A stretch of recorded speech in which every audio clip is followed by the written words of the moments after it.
R.I. Presents. Sea People Mountain People Chapter 2. Encounter with mythology.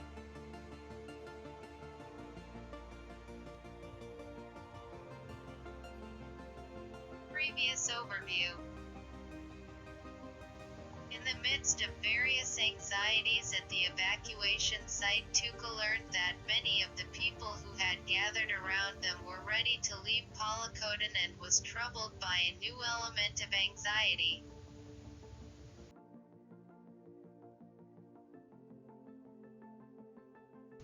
But their words are also meant to comfort her, so I don't think they're saying it with the intention of leaving Polokotan.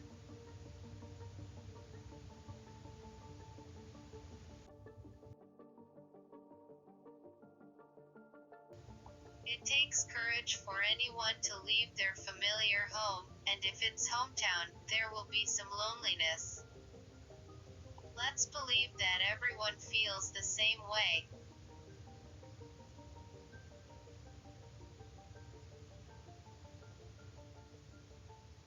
The day passed peacefully, and Touka, who had calmed down, went out before dusk when there was no one in the room, and headed to the small spring that was next to the house.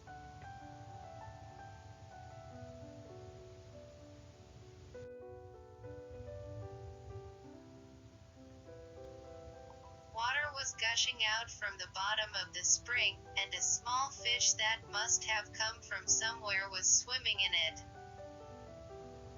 Touka crouched down beside the fountain and picked up a stone the size of the palm of her hand.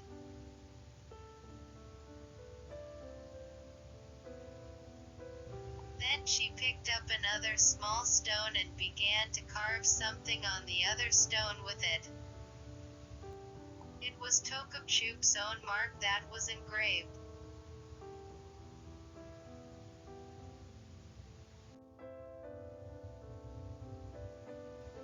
Me and Kanasiapu have a promise to leave a mark if we both get lost. As she said this, she gently placed the stone with the mark on it next to the fountain.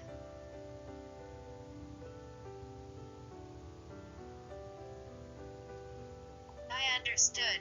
It's a marker to look for each other when two people get separated. If only the two of them know, other people may overlook it because they don't understand the meaning of it.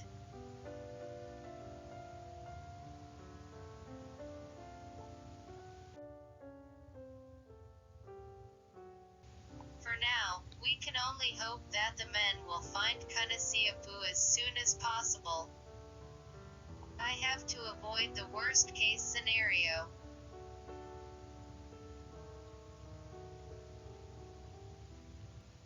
While thinking about this, I looked into the spring and saw that there were several places where water was gushing out at the bottom of the spring, and several small fish were playing around it.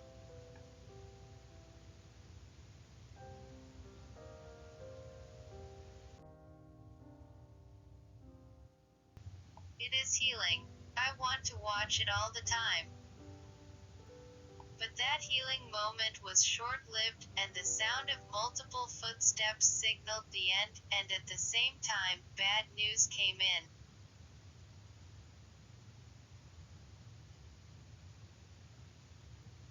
The Wajin has come.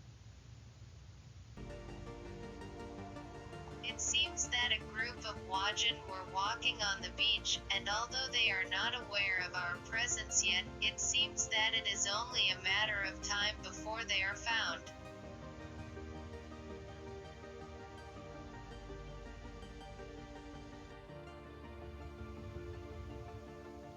The urgency of the situation was evident on their faces as they came to inform us, and we began to evacuate to the mountains as if we were in a hurry.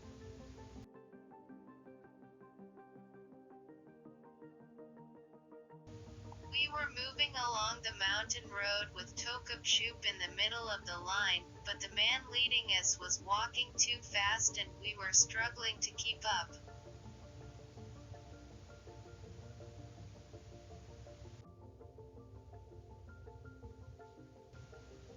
After walking in the mountains for a while, we came to a slightly open area along the river, where there were 7 or 8 men and women working on something.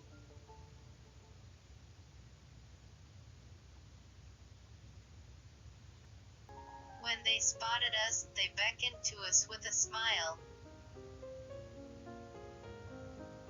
When she joined them, Touka went straight to a woman and greeted her. The woman was Yukakima's mother.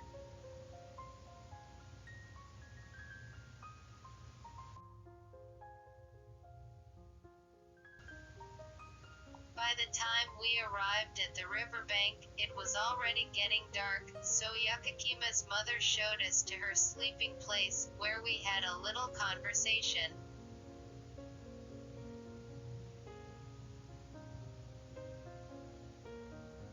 That's when I found out why Yukakima didn't show up. When he returned to Polokotan, he stopped at his home once and then went straight to Hankanikotan.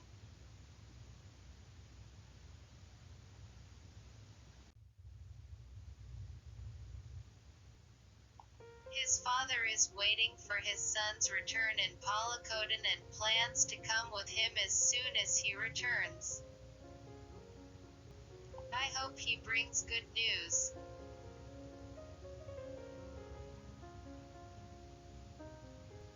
The next day, when the sun rose and it was bright, Touka went out of her sleeping place and looked at the color of the sky. There are a few clouds in the sky, but not enough to make it rain.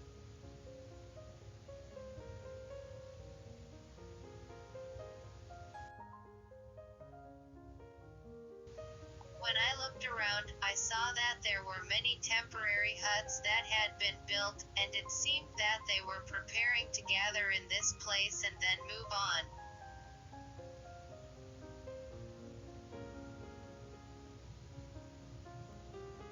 However, since we were still in the process of preparation, I felt that it showed that we had evacuated in a hurry due to an unexpected situation. In this place, I think it's unlikely that we will be found by Wajan.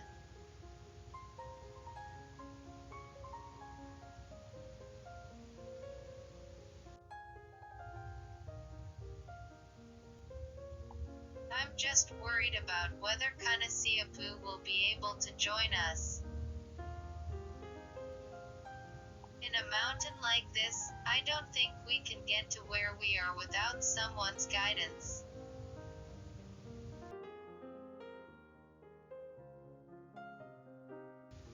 For the time being, we will have plenty of time, so we will have to wait for some news. We're worried, but we'll have to wait.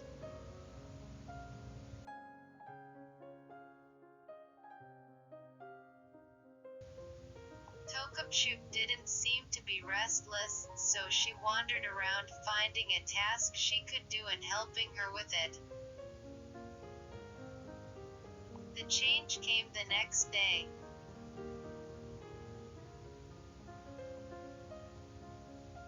Yukakima and his dad have arrived. As soon as he arrived, he came to see Touka and told her all kinds of information.